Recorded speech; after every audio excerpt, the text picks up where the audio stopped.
Surfing session 108.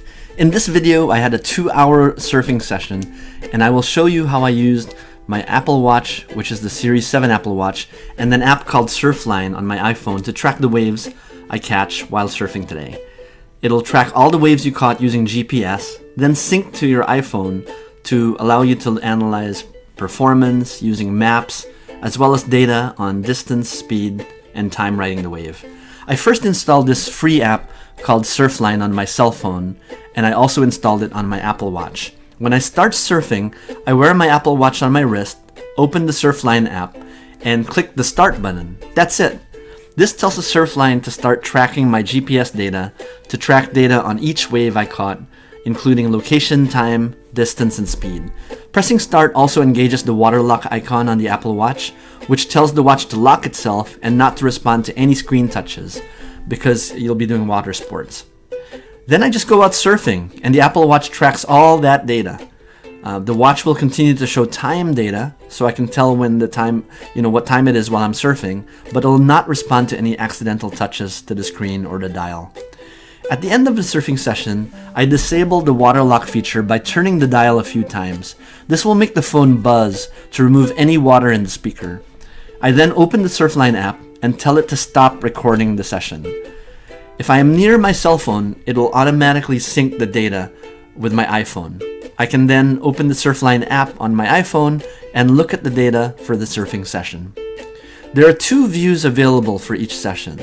The list view allows me to sort the waves I caught by chronological order, by distance traveled, or by speed. I like sorting it by distance traveled and then deleting any waves that are shorter than 50 or 100 feet, which were most likely false waves or waves that I paddled for but did not catch. After eliminating the false waves, I found that I caught approximately 30 waves in this 2-hour sessions. That's great. The second view is the map option. I can then look at the waves on the map, and by clicking on each wave, I can see the metrics for that specific wave, the time, distance, and speed. Both views are really great for me to analyze my surfing. One of my best waves occurred at 12:30 while I traveled my longest wave, shown here in green. It was a long wave with about 26 seconds over 314 feet and 17 miles per hour. On that wave, I was also able to make 3 turns, a bottom turn to the left, top turn to the right, and then a bottom turn again to the left. If Surfline has a camera at the surfing location, you can subscribe to their Surfline premium account, which costs $99.99 at this time for each year. I've not tried it yet, but it apparently will sync the camera to your Surfline app and show you videos of any waves that you caught that the camera may have caught while you were on the wave. There are no cameras in Nahant where I'm surfing, but there is a camera in New Hampshire at the wall, so I may try that soon. I've been surfing for about 15 months now, and I'm practicing my bottom turns and my top turns in 2 to 3 feet waves. After popping up on each wave, I try to do at least 1 bottom turn and 1 top turn, possibly more if I can. I'm also trying to practice several skills, such as riding down the line, speed generation, or small cutbacks to stall the board. The Surfline app allows me to look at the various waves and see various data points to see how I'm progressing on each of those skills.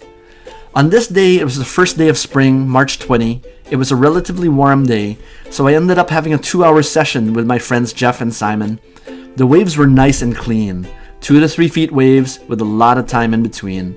I'm using the GoPro bite mount as well, which allows me to switch between 2 views. One view on the nose of my surfboard pointing at me, and another point of view with my teeth gripping the GoPro bite mount. I hope you liked this video. If you did, please click like, comment, or subscribe. This is part of my surfing progression videos, where I show you how I've been progressing as a beginner surfer. I hope if you surf and have any friendly tips, please share them in the comments below. I'd love to hear from you. Thanks.